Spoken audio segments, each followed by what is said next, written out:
ለካ ህፃናትን በዚህን ልክ ይበስላሉ። እድሜ 10 ዓመት ነው። የካንሰር ህመምተኛ ነኝ። ምንም ብደክም ተስፋ የሰጠው እግዚአብሔር መቼም እንደማይተወው ያውቃል። በዲኤንኤ ውጤት ከሚያምን በህሊናው ቢያምን ይሻለው ነበር። አቶ አበራ ተኮላ የወይዘሮ ማህሌት መኮንን ወላጅ አባት የመሆን እድላቸው። ሰላም እንዴት ናችሁ? ውድ ግሩም ለማ ዩቲዩብ ቻናል ቤተሰቦች በያላችሁበት ሰላማችሁ ይብዛልኝ። በድጋሚ በአዲስ ቪዲዮ መጥቻለሁ። ዛሬም በሶሻል ሚዲያ ላይ መነጋገሪያ እንዲሁም ደግሞ ብዙዎችን እያስደነቁ ደግሞ የዛሬ ቪዲዮ ከዚህ በፊት ከማቀርባቸው ቪዲዮዎች በጣም ለየት ይላል። ምኑ ነው ለየት የሚያደርገው የሚለውን ደግሞ አብረን እንመለከታለን። ተከታተሉ። በመጀመሪያ ደረጃ እንግዲህ የምንመለከተው ይህንን ቪዲዮ ነው።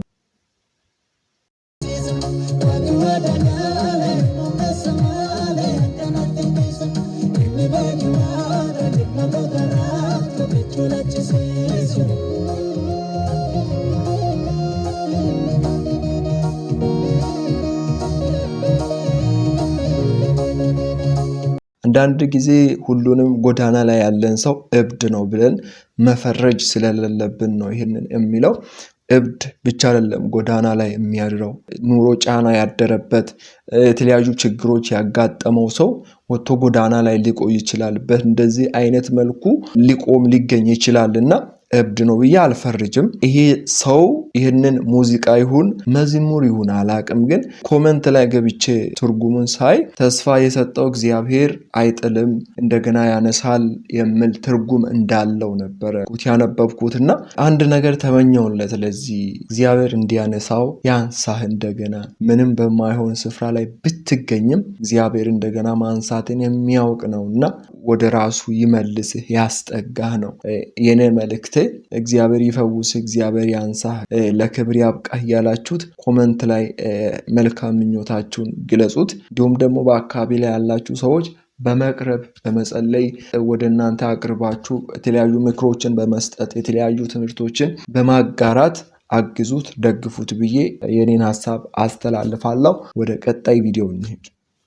ማዕዶት ነኝ። እድሜ 10 ዓመት ነው። የካንሰር ህመምተኛ ነኝ።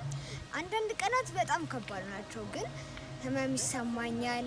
ጓደኞቼ እናፍቃለሁ፣ ቤተሰቦቼ እናፍቃለሁ። ግን አሁንም እዚህ አለሁ፣ አሁንም እየታገልኩ ነው። ግን በእግዚአብሔር አምናለሁ። ፈጣሪን እስከሚያድነኝ ድረስ አልተወውም። ሁሉም ነገር በእግዚአብሔር ቸርነት ድል ይሆናል።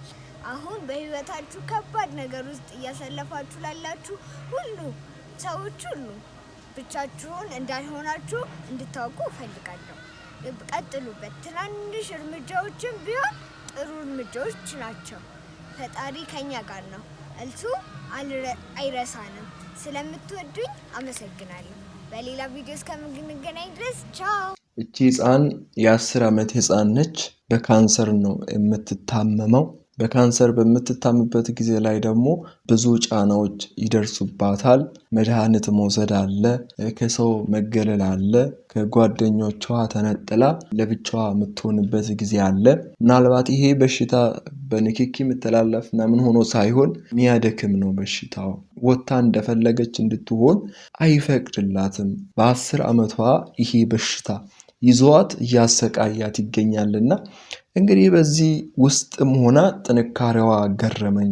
ምን ያህል ብርቱ ብትሆን ነው በዚህን ልክ ወርዳ ደፍራ እግዚአብሔርን እያመሰገነች የእግዚአብሔርን ታላቅነት ምንም እንኳ ብትታመም ምንም እንኳ በዚያን የሚያህል መከራ ውስጥ ብትሆን የእግዚአብሔርን ቸርነት ለኛ ጤናማ ሆነን ላለን እያሳሰበች ያለችው ለኛ ብቻ ሳይሆን እንደሷም እንደዛ አይነት ችግሮችን እየተጋፈጡ ላሉትም ትንሽም ትልቅም በሚባሉ ችግሮች መካከል እያለፉ ለሚገኙት ይህንን ወርቃማ መልእክት እያስተላለፈች የምትገኘው ያው ነገ እንደምትፈወስ ታውቃለች። በእግዚአብሔር ላይ ሙሉ እምነት አላትና እግዚአብሔርም ደግሞ ይፈውሳታል።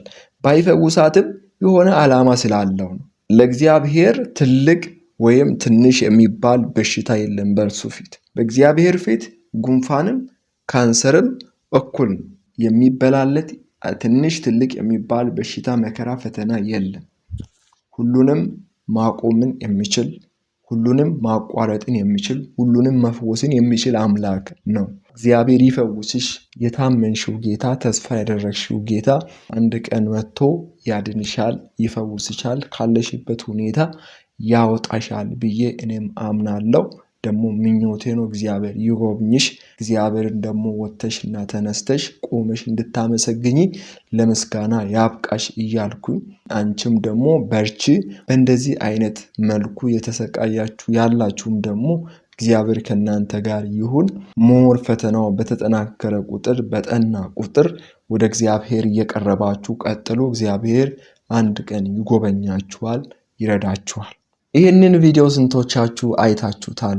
አባት ልጁን ልጄ አይደለችም ብሎ እስከ መካር የደረሰበት ሁኔታ ነበረ። በኢዮሃ ሚዲያ ላይ የቀረቡ ቤተሰብ ናቸው። ከዚህ በፊት የኔ አባት ይሄ ነው፣ እናቷም ደግሞ እኔ አንቺን ከዛ ሰው ነው የወለድኩሽ፣ ስለዚህ አባትሽ ያ ነው ብላ ባለችው መሰረት ልጇ አባቷን የኔ አባት ነው ብላ ባቀረበችው ጥሪ መሰረት አይደለሁም እያለ ቆይቷል። ከትናንት ወዲያ ደግሞ በኢዮሃ ሚዲያ ላይ በቀረቡበት ጊዜ ላይ ያ የዲኤንኤ ምርመራ ውጤትም ቀርቦ አባቷ መሆኑን አረጋግጠው ወጥተዋል።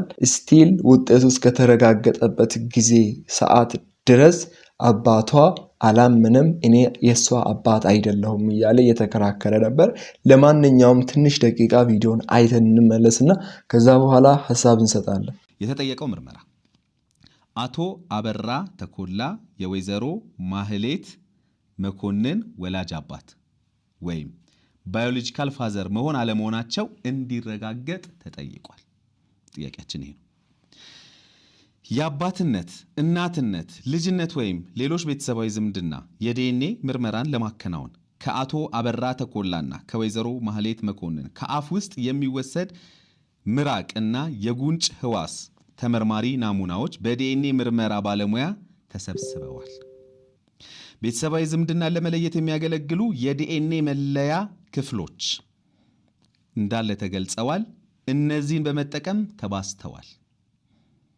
የተባዙት የእያንዳንዳቸው ከላይ የተጠቀሱት ግለሰቦች የዘረመል መለያ ምልክቶች ከተለዩ በኋላ የተለያዩ ሶፍትዌሮችን በመጠቀም የማወዳደርና የመተንተን ስራዎች ተከናውነዋል። ከላይ የተዘረዘሩት የምርመራ ሂደቶች ትክክለኛነታቸውን ለመቆጣጠር የሚያስችሉ የታወቁ ማወዳደሪያ መቆጣጠሪያ ናሙናዎች ጥቅም ላይ ውለዋል። የምርመራው ውጤት ከላይ በተጠቀሰው ምርመራ መሰረት ከአቶ አበራ ተኮላ የተወሰደው ዲኤንኤ ወይም ዘረመል ከወይዘሮ ማህሌት መኮንን ከተወሰደው ዲኤንኤ ወይም ዘረመል ጋር ተመሳክሮ አቶ አበራ ተኮላ የወይዘሮ ማህሌት መኮንን ወላጅ አባት የመሆን እድላቸው 99.99 ነው። ይሄ ማለት ከላይ በተጠቀሰው የዘረመል ምርመራ መሰረት አቶ አበራ ተኮላ የወይዘሮ ማህሌት መኮንን ወላጅ አባት መሆናቸው ተረጋግጧል። አባት ነዎት? እኔ አውቃለሁ፣ ራሴን አውቃለሁ። ችግር የለም። ብለን ብንማቀው ምንም ችግር የለም። ሀሳብ መስጠት ይቻላል አሁን አይደል? ትልቅ ነገር እዚህ ጋር እሱ አባት ስለሆነም ስላልሆነም ሳይሆን እነሱን ይቅርታ እንዲጠይቅ ነው የምፈልገው። ከምንም በላይ ማለት ነው። እዚህ አድርሰውኛል። እግዚአብሔር ይመስገን። እውነት በጣም ነው ደስ ያለኝ ምንድነው እነሱን እዚህ ደረጃ እነሱን ለማንቋሸሽ ጥግ ድረስ እስኪሄደ ድረስ በጣም ያዘንኩበት። ማንም ምንም ማለት ጎዳና ላይ እንኳን አልወጣሁም አይደል? እዚህ ደርሻለሁ። እውነት ለመናገር እሱ ዛሬ አንድ ነገር አደረገልኝ አላደረገልኝ አይደለም። እኔ አሁንም ቢሆን አባቴን ቀብሬዋለሁ። እውነት ለመናገር አባቴን ቀብሬዋለሁ። እሱ አይደለም ደብተር የገዛልኝ እስክሪፕቶ የገዛልኝ አይደል? ትምህርት ቤት ያስመዘገበኝ እሱ አይደለም። በሱ ስም እንድጠራ ግን ነፍሱን ይማረው። እውነት ለመናገር በጣም ነው የተሰማኝ። በጣም ማለት እነሱን እዚህ ደረጃ ለማንቋሸሽ እስከ ሄደ ድረስ ማለት እነሱ እስካሁንም ምንም ያሉት ነገር የለም። እውነት ነው ካልሆነም መተን እኛም እንሰጣለን ብለዋል። እዚህ ደረጃ እንሄዳለን። ግን ይሄን ያህል አይገባቸውም ነበር ልልክ ፈልጌ ነው። ያው እንዳያችሁት ነው አባት ልጁን ወልዶ አላቅሽም ብሎ እስከ መካድ የደረስንበት ጊዜ ላይ ነው ያለነው እና ስቲል አባትና ልጅ ሳይባባሉ መቆየታቸው እቺ ልጅ አሁን አግብታ ወልዳ ከብዳ ያለችውና የእንጀራ አባቱ ነው ያሳደጋት አባት አሁን ሞቷልና ይሄ ባልና አባቷ መሆኑ የተረጋገጠበት ቦታ ላይ ነው አሁን ያለነው።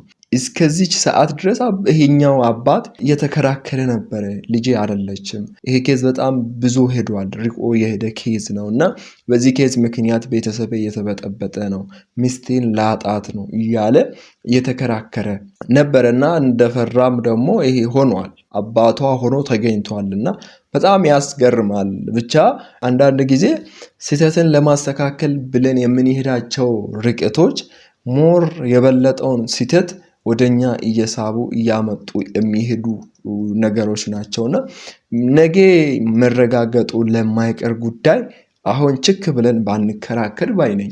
ለምሳሌ አሁን ይሄ በዲኤንኤ የሚረጋገጥ ነገር ነው፣ በጣም ቀላል የሆነ ነገር ነውና እየታወቀ በጀርባ ያለውን መውጣት የሌለባቸው ነገሮችን የቤተሰብን ጉዳይ፣ የዘመድን ጉዳይ፣ የጓደኞቻቸውን ጉዳይ አብዛኛውን አውጥተው እያራገፉ ነው ይህንን ሾው ያደረጉትና በዚህ ሾው ላይ የሚያቀርቡ ሰዎች ምን አይነት እንደሆነ እኔ አላቅም። አንዳንድ ጊዜ እንደዚህ አይነት ኬዞችን ወደ ውጪ ማውጣት አስፈላጊ ነው ብዬ አላስብም። ዲኤንኤ ምርመራም ከሆነ በጀርባው ማለቅ ይችል ነበር። ያው የሚዲያ ሰዎች ያው ታውቁ የለ ለቪው ወይም ለቻናላቸው እድገት እንደዚህ አይነት ነገሮችን ይፈልጋሉ። እንደዚህ አይነት ነገሮችን ደግሞ ስለሚታዩ አንዳንድ ጊዜ የሰውን ገመዳ ነው ያው ተመልካችም የሚፈልገው። ያው የምንቸገርበት ጉዳይ ይሄ ነው። አንዳንድ ትምህርታዊ ቪዲዮችን ስንሰራ ብዙ ቪው አናገኝም። እኔም በበኩሌ አንድ ትምህርታዊ ቪዲዮ ሰርቼ 10-20 ቪው ማገኝበት 5 ቪው ማገኝበት ጊዜ አለ።